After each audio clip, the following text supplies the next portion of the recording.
Një 61 vjeçare banuese në fshatin Luftë të Pukës gjeti vdekjen në spitalin rajonal të Shkodrës, ku ishte transportuar me urgjencë nga ambulanca e Pukës. Dyshohet se kjo shtetase është dëmtuar pasi është rrëzuar aksidentalisht në banesën e saj dhe pas ndihmës së parë në spitalin e Pukës, ai u soll për mjekim më të specializuar në spitalin e Shkodrës, por nuk ja doli si pasojë e plagëve të marra. Ndërkohë në 24 orët e fundit, specialistët për hetimin e krimeve arrestuan një 47 vjeçare banuese në Shkodër, pasi dyshohet se ka ushtruar dhunë fizike ndaj xhaxhait të saj. Një 40 vjeçar u procedua për punim me ndërtimi pa leje.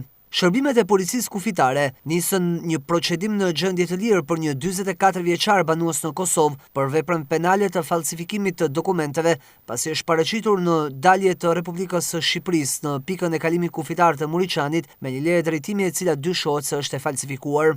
Një 66 vjeçar përfundoi procedurën nga specialistët e sektorit të qarkullimit rrugor pasi në aksin Mjedh-Shkodër duke drejtuar automjetin ka përplasur një 11 vjeçar i cili po merr mjekim në spital. Ndërkohë një 17 vjeçar u procedua pasi u kap duke drejtuar automjetin pa leje.